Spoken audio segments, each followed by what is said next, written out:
Bom dia, igreja. Que a graça e a paz de Jesus esteja com todos vocês, no nome dele. Você pode dizer amém? Quem está alegre aí? Quem não estava, ficou, né? Você chegou aqui triste e o Espírito Santo te renovou. Não tem tristeza que fica no meio onde Deus está presente. A morte foge, a doença sai, os demônios são expulsos, amém? A alegria volta a brotar, a esperança surge quando Deus está presente.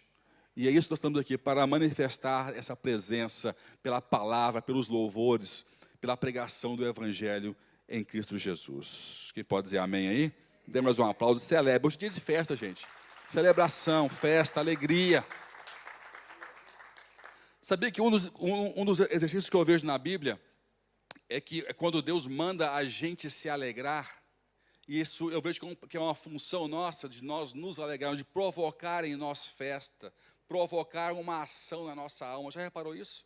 Que as festas são uma ordem de alegria, as festas são uma ordem de celebração, porque nós temos a tendência de não celebrar.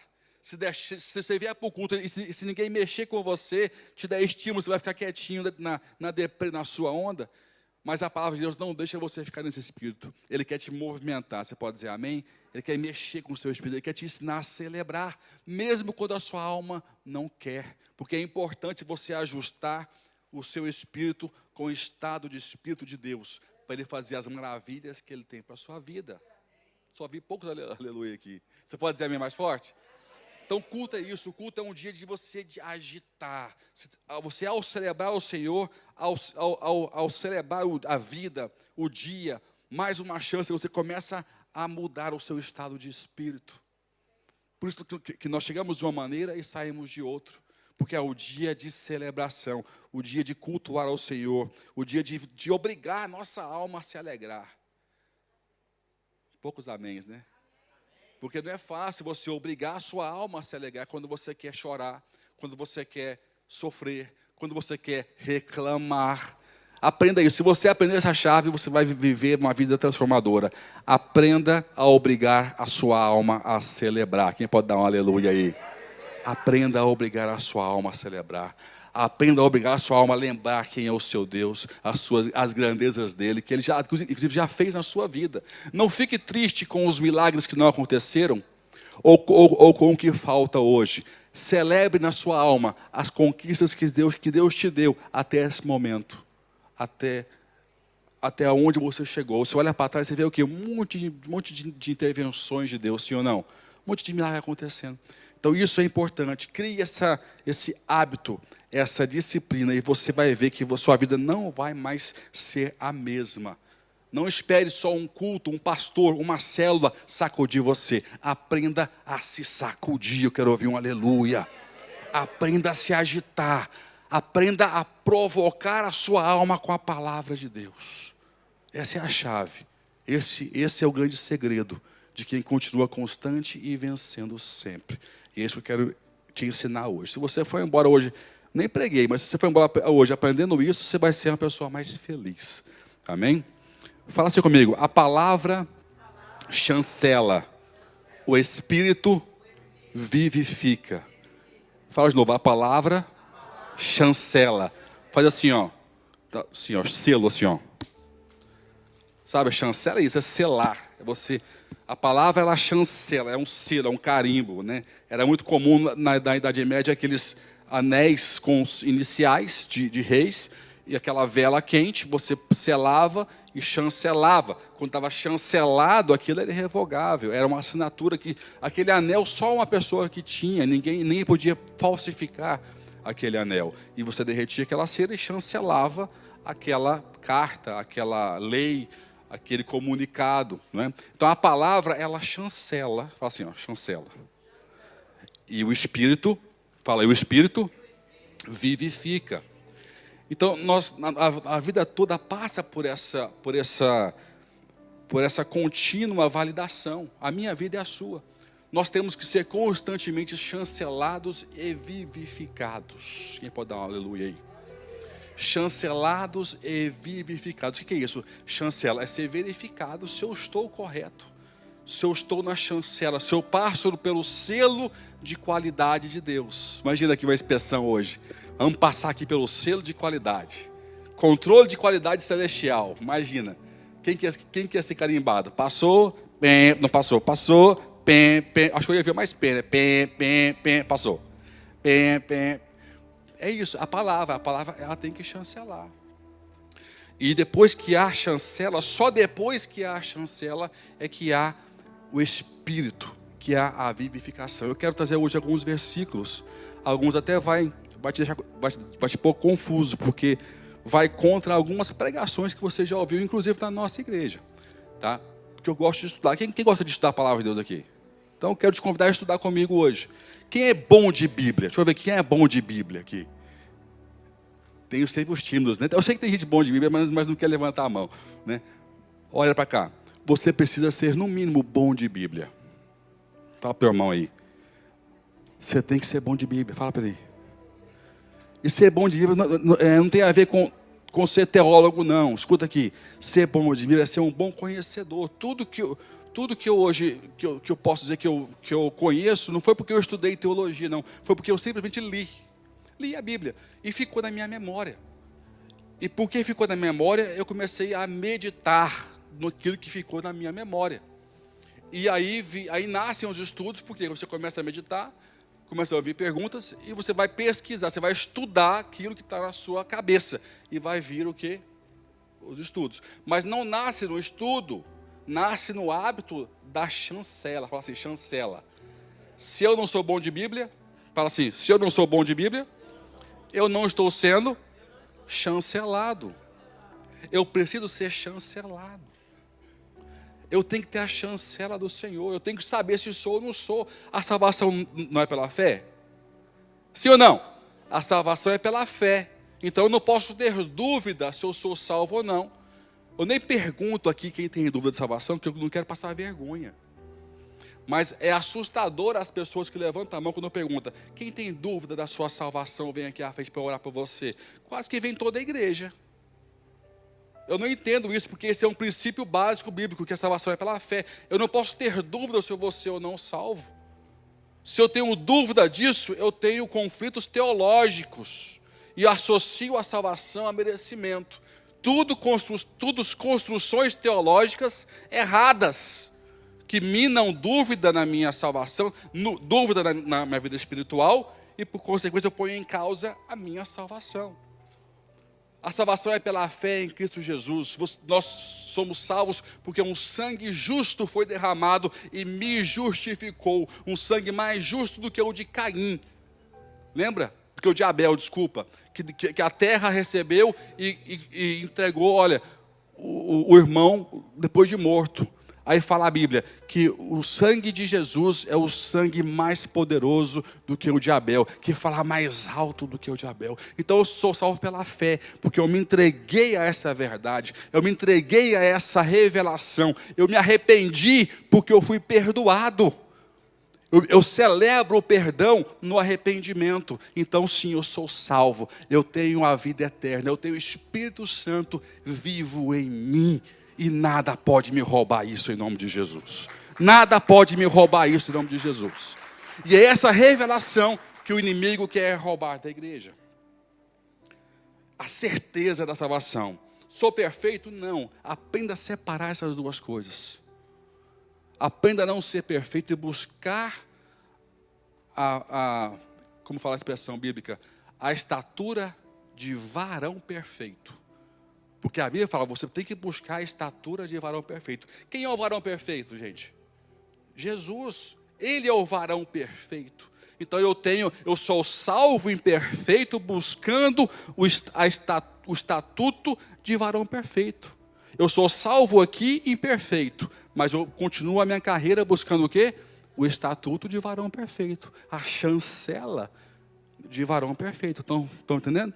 Então, o diabo tenta distorcer isso aqui da gente. Ele não pode roubar de você a certeza de que Deus te libertou da morte. A morte não tem mais poder na sua vida. Se o evangelho perder essa característica de te tornar eterno, ele perdeu o seu sentido. Porque o evangelho é sobre arrependimento, perdão e eternidade. Se você tirar um filar dessa linha, você sabotou, você boicotou o evangelho. Você não pode falar de perdão sem falar de vida eterna, nem de vida eterna sem falar de arrependimento e vice-versa. As três coisas têm que estar ligadas. E eu ouço muito pouco, cada vez menos, sobre falar sobre os pecados que eu tenho que me arrepender, ou falar sobre a vida eterna, porque tem também a opção antagônica, que é o quê? O inferno eterno. Só há uma promessa de vida eterna porque também há uma promessa, há uma revelação de condenação eterna. Então, se Jesus pregou sobre isso, por que nós paramos de pregar? De lembrar que isso é uma realidade? Não podemos. Então, por isso que eu tenho que conhecer a palavra. Porque a palavra, o quê? Fala assim, ela me faz assim. Chancela, ela me carimba, tá? E eu quero trazer aqui alguns versículos bíblicos com você, para a gente poder estar meditando hoje. A palavra, o verso base, e eu vou ler Lucas, porque é o mais completo, na minha opinião. Lucas, capítulo 5.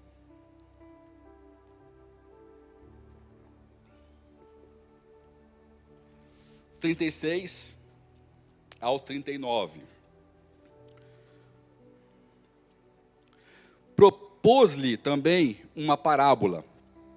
Ninguém tira um pedaço de um vestido novo para coser em vestido velho. Do contrário, não somente rasgará o novo, mas também o pedaço do novo. Não condirá com o velho. E ninguém deita vinho novo em odres velhos. Do contrário, o vinho novo romperá os odres e se derramará. E os odres se perderão. Mas o vinho novo deve ser deitado em odres novos. E o último versículo fala assim: e ninguém tendo bebido o velho quer o novo, porque diz, o velho é bom. Lucas é o único discípulo que acrescenta nessa passagem, que estão também nos outros evangelhos, em Marcos e Mateus, essa parte embaixo. E ninguém, tendo bebido o velho, quer o novo, porque diz, o velho é bom. Queridos, você vai ouvir algo diferente hoje, por quê? Porque é impossível você entender esse versículo, que parece simples, mas não é tão simples assim, sem entender o que está acontecendo lá atrás. Então eu vou te contextualizar em relação ao que está acontecendo. Tá? Jesus acabou de chegar na cidade, convidou Levi e Mateus para segui-lo. Mateus está dando um grande banquete, onde tem republicanos, cobradores de impostos, todo tipo de pessoas que a sociedade rejeitava. E começam ali alguns comentários, algumas críticas em relação às pessoas que estavam com ele na mesa e em relação aos costumes dos seus próprios discípulos.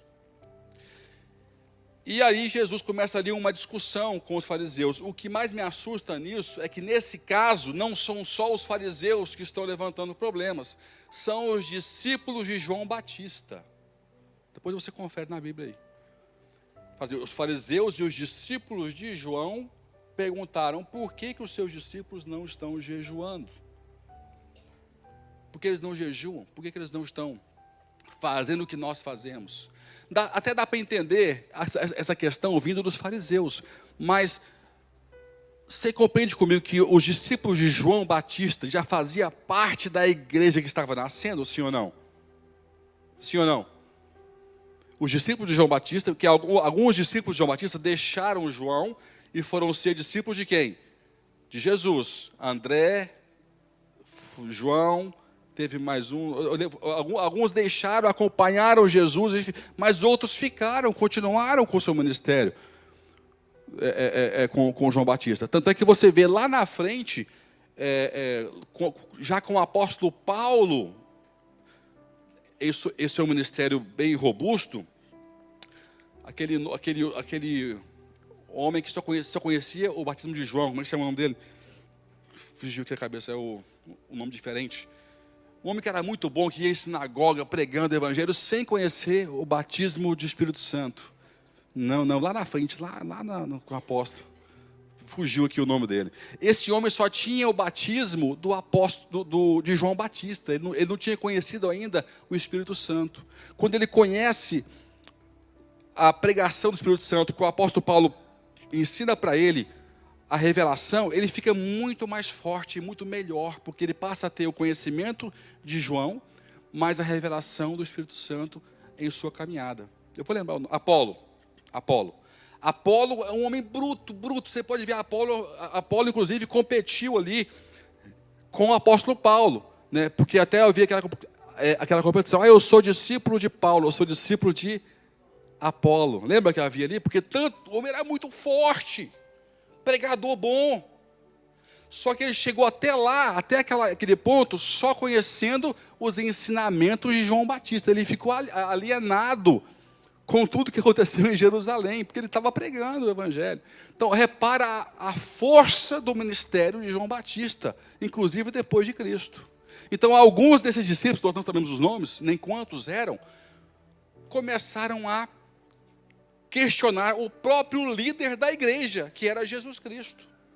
Porque eles não eram opositores, eles eram aliados. Eles ouviram o próprio líder João validar: esse é aquele que viria após mim, que eu não sou digno de atar as sandálias dos seus pés. Aí Jesus começa a falar sobre o quê? Sobre tradição. Não peça para mim aquilo que a palavra, que a Bíblia não está me pedindo. Então o assunto aqui é isso, é viver algo que a Bíblia não pede, viver algo que aparentemente é espiritual, mas que o mundo espiritual não solicitou.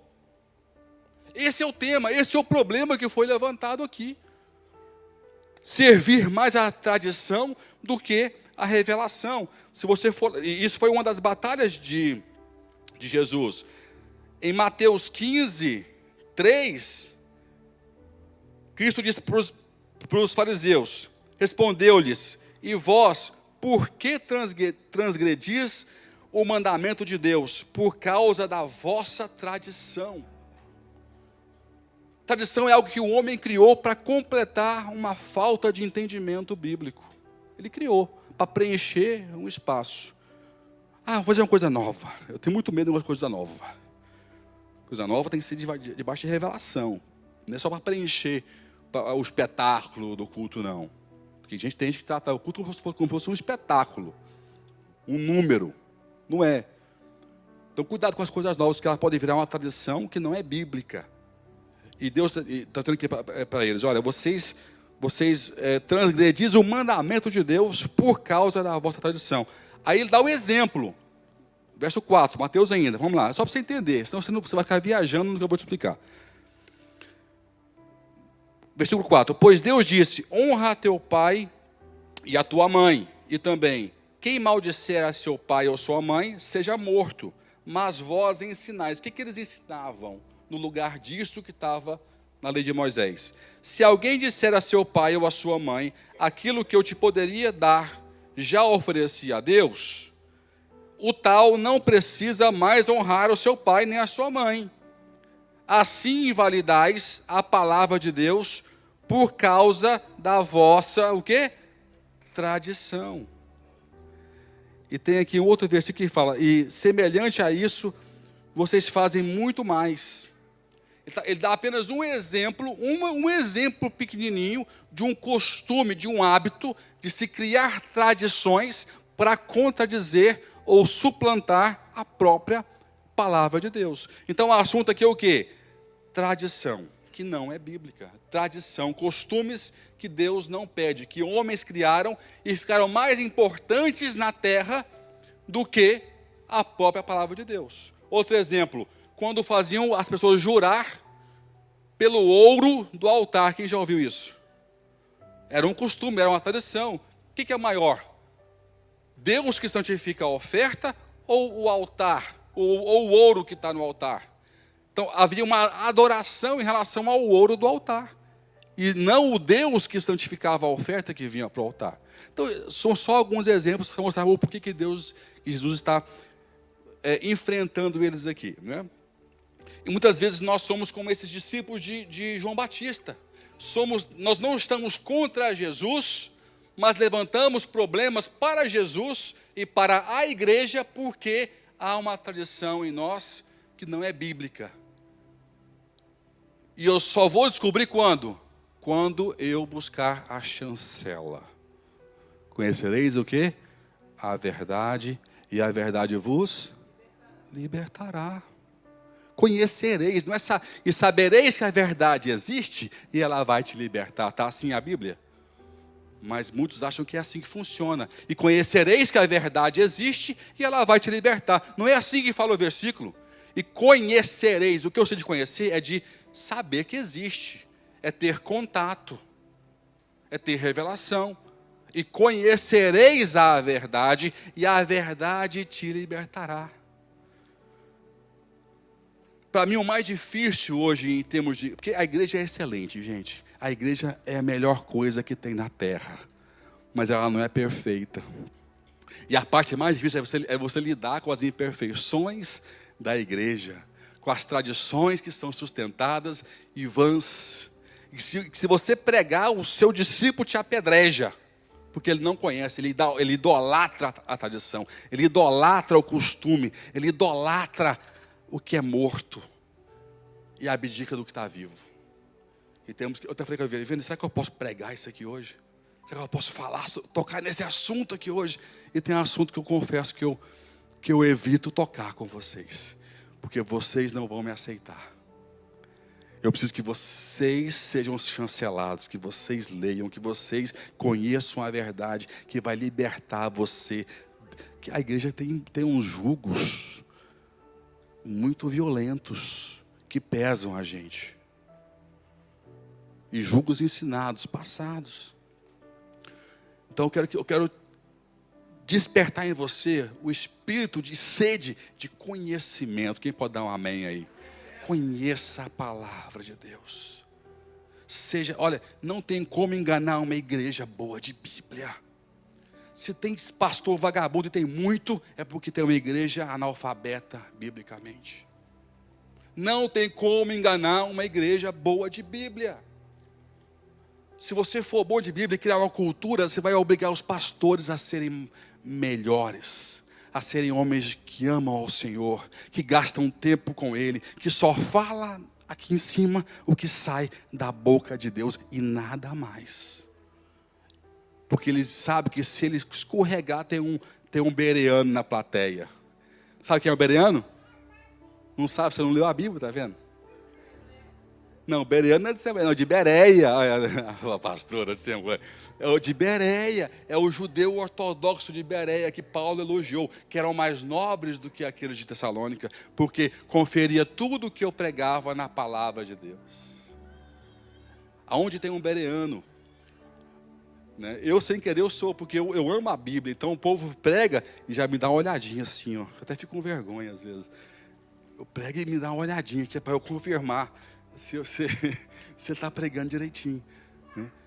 Mas eu não sou nada. Eu só sou alguém, eu só sou um ser humano como você que leu a Bíblia, que lê a Bíblia. E leio muito pouco, devia ler muito mais.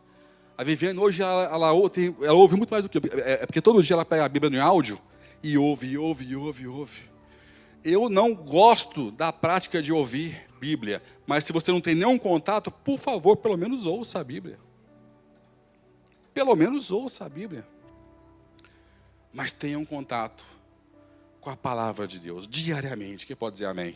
Se você não tem isso, faz hoje essa decisão. Você topa esse pacto comigo? Vamos lá. Um hábito, um novo hábito. Hábito é provado. Hábito só custa fazer 90 dias. Sabia disso? Tudo que você fizer 90 dias, direto, a musculação do ânimo e da vontade são 90 dias. 90 dias fazendo algo novo, você construiu um novo hábito. Então, faz uma escolha dupla. Olha para o seu dia e mire num hábito péssimo. Quem que tem um péssimo hábito aqui? Deixa eu ver. Vocês são perfeitos, gente. Eu vou embora. Eu tenho péssimos hábitos. Quem tem péssimo hábito aqui? Confessa aí, pelo amor de Deus. Aumentou as mãos. Meu Deus, então eu ia descer para você subir e pregar para mim. Porque está ficando difícil pregar para vocês. Escolha um péssimo hábito dos muitos que você tem. Escolha um. Escolheu? Ninguém escolheu, é mentira. Escolhe um péssimo hábito que você tem. Escolheu?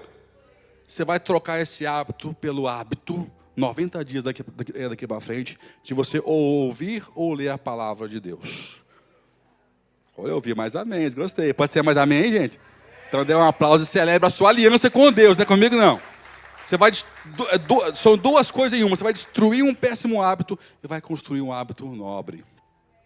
E você vai ser chancelado pela palavra de Deus todos os dias limpo.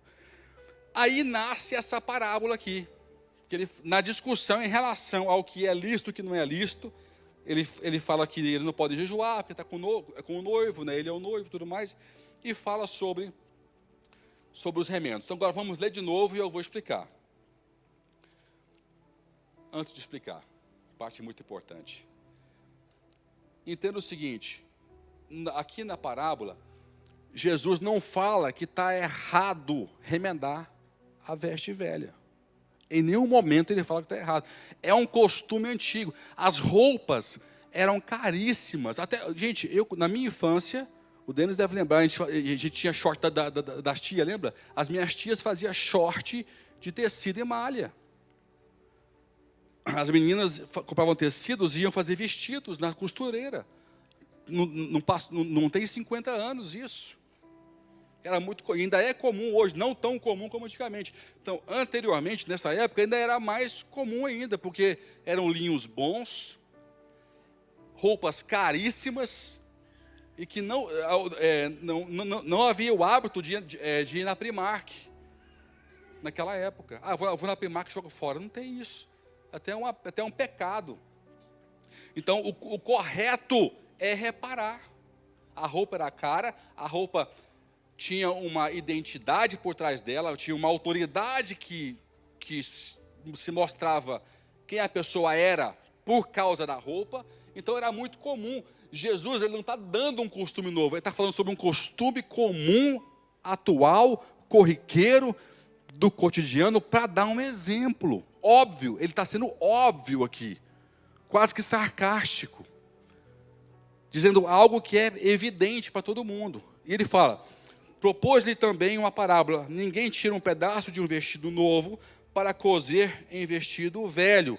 Do contrário, não somente rasgará o novo, como também o pedaço do velho. Né? Então, aqui, onde está o problema teológico aqui? Muitos associam esse pano novo com Jesus e o reino de Deus. Só que Jesus está dizendo, não é assim que faz. Você está querendo encaixar algo novo no que é antigo.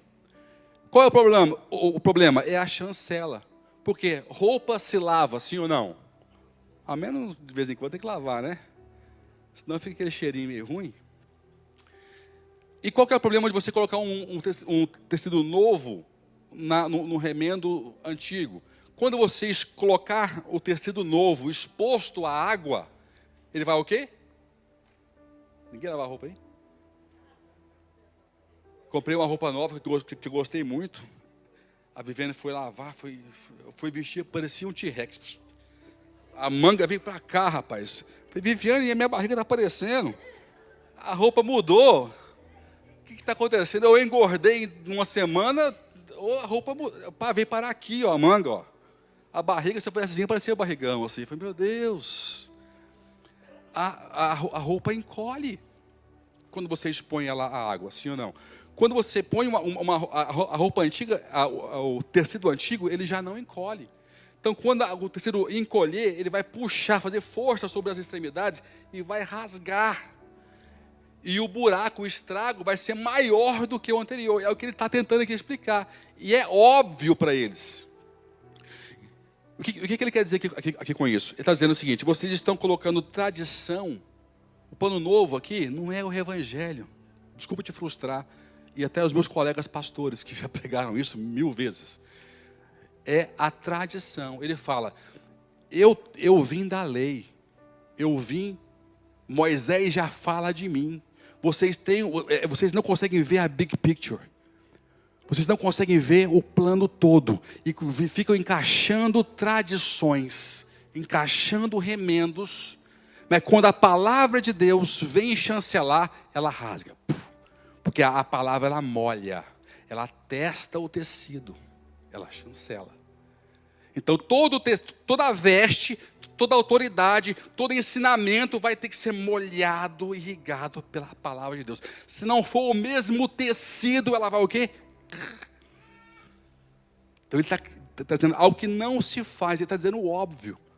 Ele está falando mal em relação ao pano novo. Talvez você nunca tenha ouvido isso, sim ou não? Mas é o que Jesus está dizendo aqui.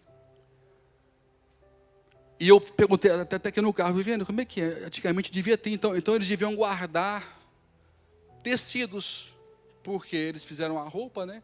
Ela, não, mas isso é até hoje. Eu falei, até hoje? Eu falei, quando eu mando fazer uma roupa, e elas me entregam a roupa, elas me entregam também todos os retalhos que sobraram. Eu falei, até hoje é assim? Eu falei, não, então é um costume antigo que eu desconhecia.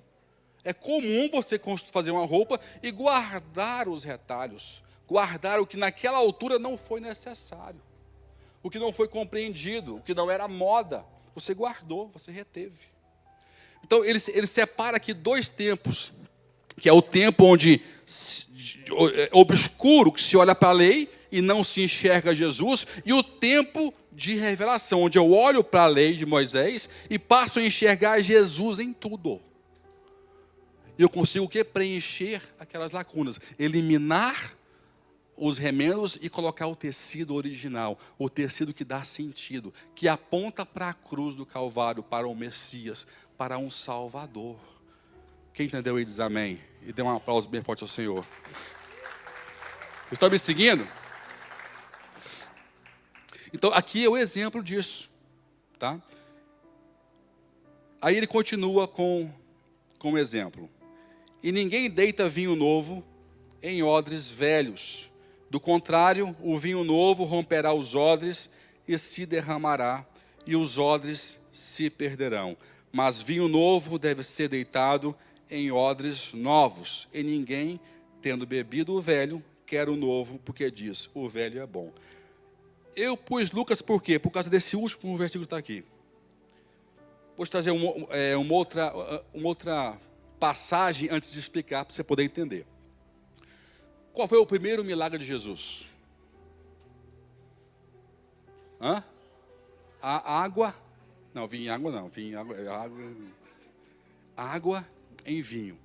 Uma pergunta rasteira, que eu sei a resposta. Jesus transformou a água em vinho novo ou em vinho velho?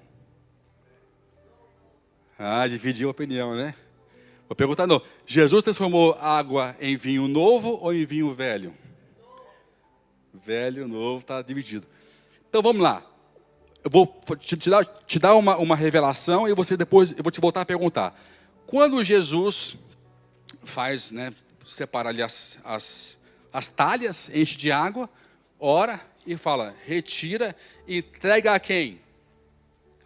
Ao mestre-sala, certo? O mestre-sala estava presente na sala que ele fez o milagre? Sim ou não? Não. Não testemunhou, não viu, não ouviu, só falou, pega, vai lá onde ele estiver. Quem é o mestre-sala? É um cara perito em vinho. O cara é bom, o cara que fala, gosta. Rapaz, é o ano tal. Madeira, no fundo. Traço de ameixa e baunilha. Esse é o mestre-sala, o cara é profissional. É a profissão. Vocês já viram assim, o sommelier fazer isso? É meio nojento, ele fica... cospe e fala. Ele fala até a data da vinha. É uma coisa assim impressionante. Quando o cara é bom, é bom. Então esse era o mestre-sala, que não presenciou, que não viu e tudo mais. Qual foi a frase que o mestre-sala falou?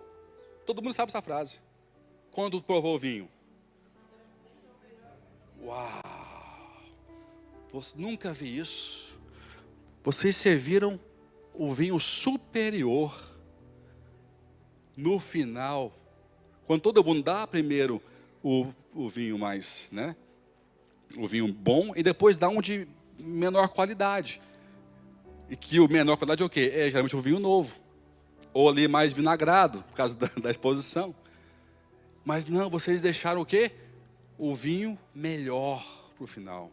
que dá a entender isso? Que o vinho que ele criou era um vinho novo ou um vinho velho? Velho. Viu que você entendeu? Um vinho velho. Só que também era um vinho novo velho. Tá certo. Porque o vinho tinha acabado de nascer, sim ou não? Era um vinho novo, mas era o quê? Velho. Era um vinho novo, mas era o quê? Velho. É o mesmo exemplo da vestes. Ok? Ele tem a revelação nova, mas não é tão nova assim. Se eu olhar bem, eu vejo que ela é o quê? Ela é velha. Abraão já falava sobre ela antes da lei ser escrita. Está tudo conectado. Está tudo interligado. Então, aí por isso que Lucas fala, e ninguém tendo bebido o velho, quer o novo. Porque diz, o velho é bom. Então, o vinho novo é um vinho novo velho. Porque ele tem as características do antigo. Tem a nobreza do antigo. Tem a qualidade do antigo. Só muda o quê? A estrutura. O momento, o ciclo. Põe, por favor, Jay, aquela imagem que eu te pedi. Eu peguei aqui 2 imagens para vocês poderem ver, para ser mais didático, mais fácil de entender. De 2 odres, de que a gente imagina às vezes o odre, que é aquela coisinha de madeira, mas esse aqui é o odre antigo, tá? Repara que ele é ressequido. Essa aqui é a aparência de um odre velho. E aqui é a aparência de um odre novo. Isso aqui é o que, pastor? Isso aqui é couro de cordeiro, cozido.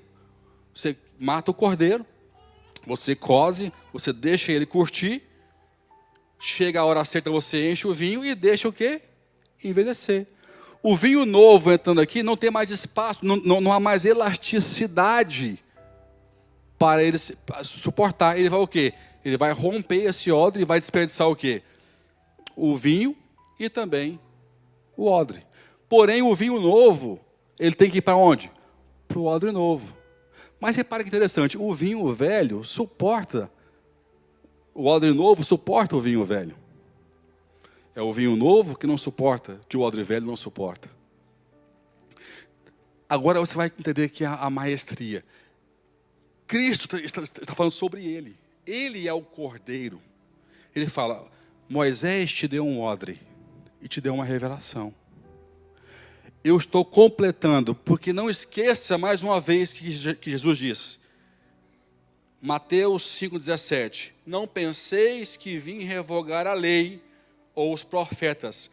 Não vim revogar, mas cumprir. Ou fazer, dar sentido. Esse cumprir aqui é dar sentido. Ou seja, vocês só conseguem compreender a lei se eu existir. Se eu morrer, se eu for o quê? O Cordeiro de Deus que tira os pecados do mundo. Eu dou sentido à lei e mostro que a lei não é o que vocês entenderam até agora, tentando colocar remendos novos em vestes que Deus preparou lá atrás. Não funciona assim. Entenda que eu sou a pedra angular, que eu sou o pão da vida, que eu sou a luz do mundo. E tudo que a Bíblia fala, Ele vive e Ele revela no seu tempo. Então, a Páscoa nos deu uma revelação, um vinho, um espírito. E o cordeiro, para a revelação nova, não era mais suportado.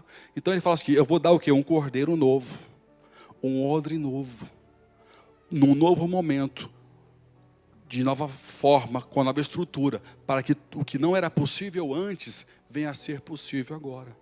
O odre novo é o próprio Cristo, que vai ter que morrer na cruz do Calvário e ser esse receptáculo de vida, de libertação, de revelação e de concessão de vida para todos aqueles que se aproximarem a Ele. Ele fala dele mesmo, Ele é esse odre novo. E quem segue esse modelo tem também que viver a mesma transformação para suportar essa chancela, essa vivificação.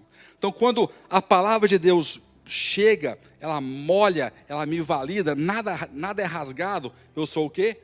Chancelado. Quando eu sou chancelado, eu sou o quê? Vivificado pelo poder de Deus. foi igual Lutero. O que Lutero fez? Lutero, ele viu uma situação que não era bíblica. As indulgências, a venda de salvação, a venda de perdão, os martírios lá, a autoflagelação para poder ter vida eterna. Aí ele fala lá, o justo viverá pela fé. Ele aponta a palavra em um remendo novo. Essa água molha aquele remendo e rompe. E revela algo que era errado. A tradição cai, porque não passou pela chancela da palavra de Deus. Que era o justo viverá pela fé. Nós temos que estar prontos para, quando a palavra nos molhar, quando a palavra nos irrigar, que ela possa romper alguma coisa. Para que o próprio Evangelho possa colocar o que é justo e reto no lugar. Quem pode dizer amém? Nós estamos prontos para isso. Quero te perguntar isso hoje. É necessário que isso aconteça. E Cristo disse isso para Nicodemos. Em verdade vos digo, que se alguém não nascer da água e do Espírito, não pode entrar no reino de Deus. Quando eu olho para essas duas parábolas, eu vejo que é duas fases. Que é, primeira fase, a chancela pela palavra. A minha autoridade, a minha veste, o meu conhecimento não pode entrar em conflito com a palavra. Eu tenho que me limpar mais, me lavar mais, mas nunca me rasgar. Se a palavra chega em mim e rasgou alguma coisa, é porque tinha tradição ou coisas humanas que tinham que ser retiradas. Mas eu só vou saber isso como? Se eu me expor à revelação da palavra de Deus. Então, a parte 1 é essa, é ser chancelado pela revelação. Por isso que Paulo disse que como crerão se não há quem pregue? A pregação é um instrumento de chancela. Estar aqui falando a Bíblia é um ato de derramar água nos nossos corações. E eu vou ser chancelado, lavado, purificado. Só a palavra de Deus pode purificar. E quando há chancela, o Espírito vivifica. Não tem nada na vida melhor do que se sentir vivo. Quando as pessoas tentam explicar a conversão, elas falam sobre o novo nascimento. Sim ou não? Quem já ouviu isso? Elas testemunham que nasceram de novo, que sentiram vida. Mas por que não sentiam vida antes? Porque não estavam vivos. A vida em Cristo, a conversão, a fé, esse passo para ser limpo pelo sangue do Cordeiro, do novo Cordeiro, do novo odre, passa a gerar vida dentro de nós, e vida eterna.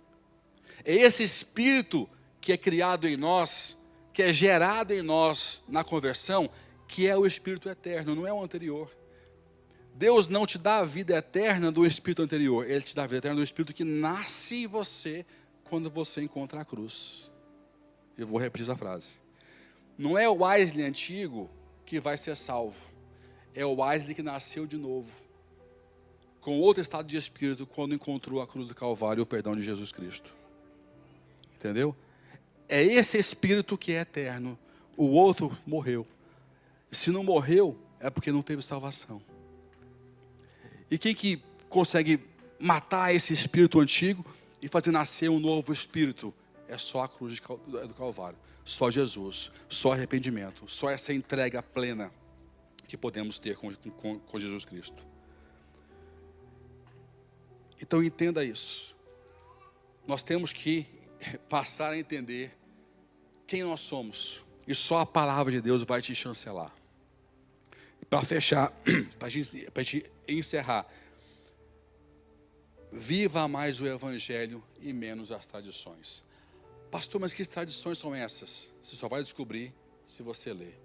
Porque uma coisa que eu aprendi. Você não deixa de descobrir, de viver uma tradição porque você sabe que ela existe, mas sim porque a palavra de Deus te mostrou que ela não é necessária. Só com conhecimento que você pode viver algo poderoso. A igreja de hoje é algo que eu tenho pensado muito, tenho falado sobre isso. Quero fazer um estudo sobre isso um dia. Ela é uma igreja evangelística ou prosélita? Porque quando eu chego perto da palavra de Deus, quando eu ponho a palavra de Deus perto das pessoas, eu vejo que algumas coisas não batem, não fecham. Uma igreja que não está preocupada não em ganhar o perdido, mas em ganhar o crente da outra igreja. Isso chama-se proselitismo na Bíblia. Se você ler, por exemplo, lá em Mateus 23, 5, fala o seguinte: todas as suas obras eles fazem a fim de serem vistos pelos homens, pois alargam os seus filactérios e aumentam as franjas dos seus mantos.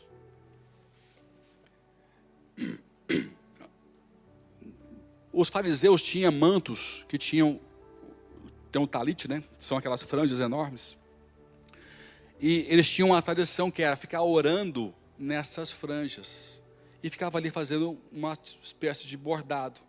E quanto maior eram as franjas, mais dava a entender que eles oravam. E queriam parecer que eram muito santos, muito castos. Com a ideia de quê? De transparecer uma vida espiritual que eles não tinham. E Cristo ataca exatamente aí. Ele ataca a oração. Como é que Cristo ataca a oração se ele era homem de oração? E se a Bíblia toda me incentiva a orar? Porque se a oração se tornou vaidade para a sua vida e instrumento de proselitismo, ela tornou-se um pecado.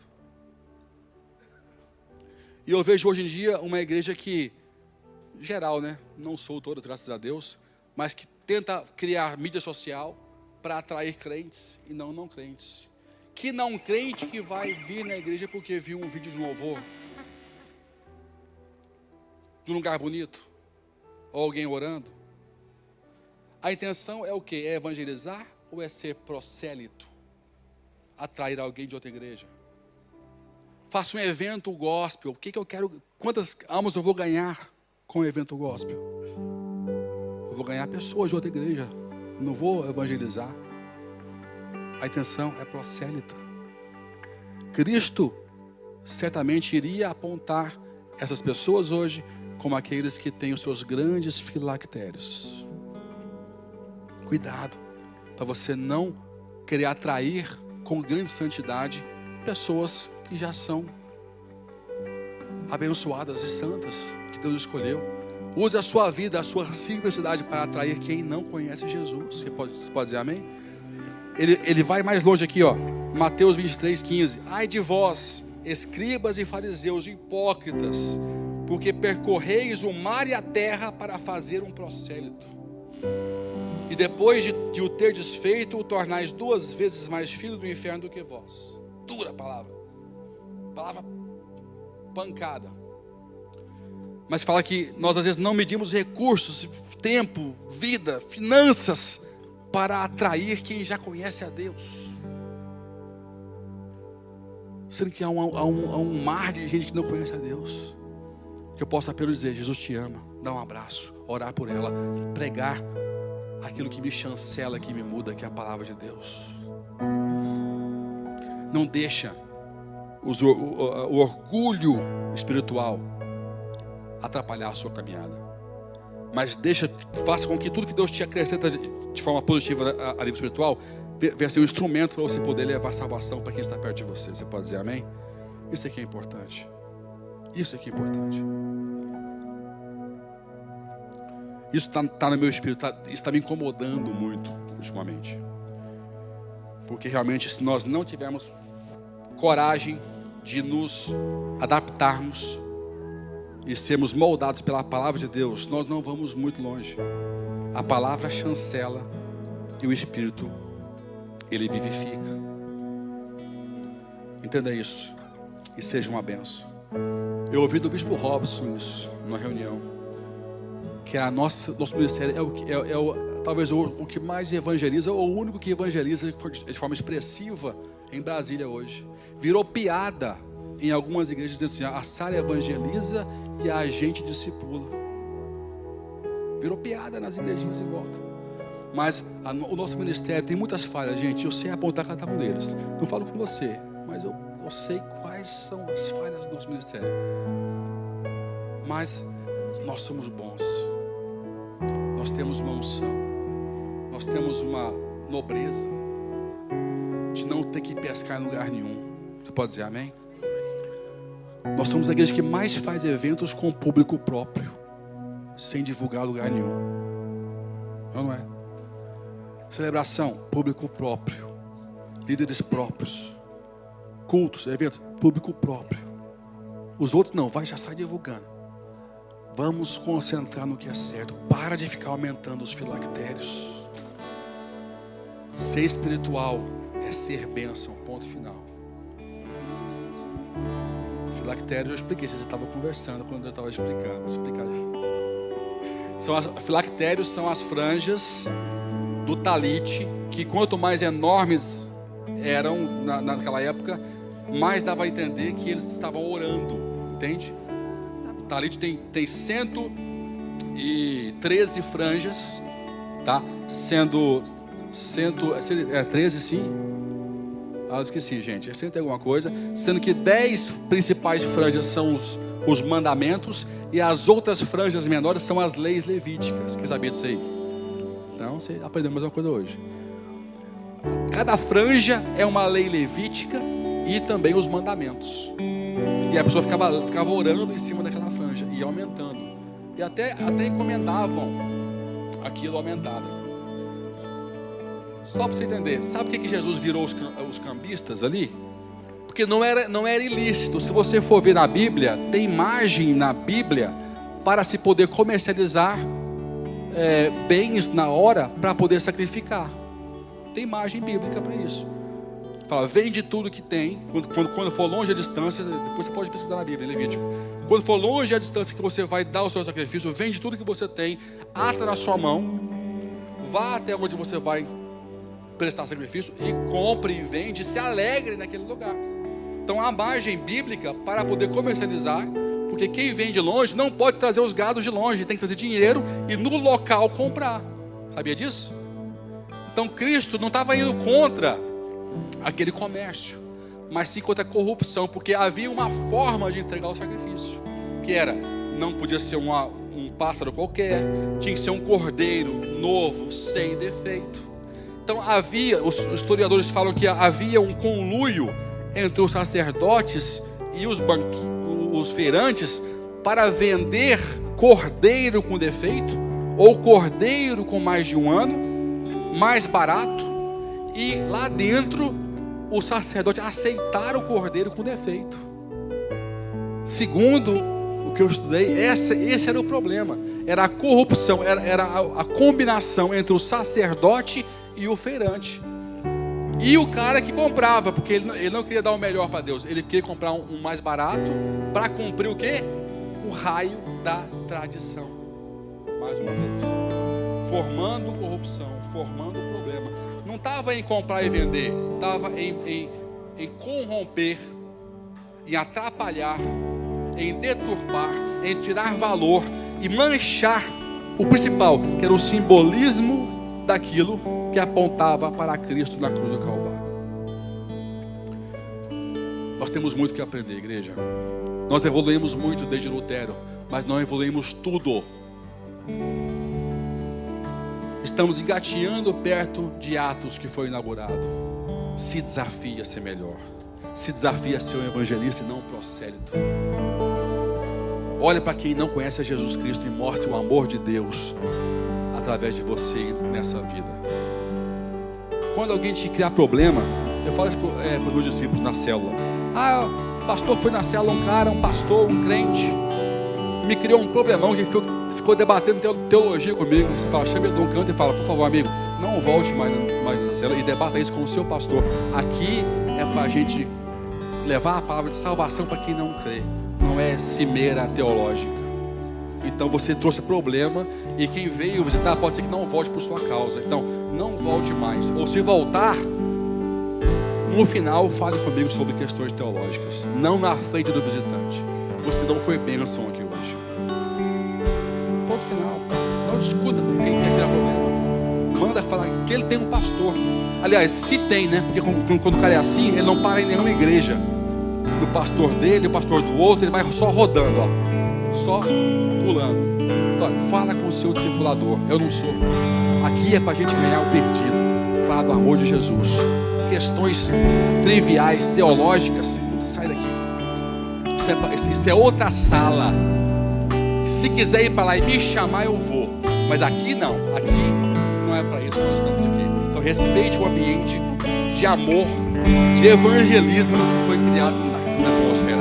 Não traga aqui problemas. Vai para fora. Cria lá outra sala e me chama que eu vou para lá. Mas aqui não. Aqui você respeita que aqui é para salvar, é para instruir, é para dar amor, é para abraçar o perdido. Isso é evangelho. Eu não sou prosélito, eu sou evangelista. Em nome de Jesus. Você pode dizer amém?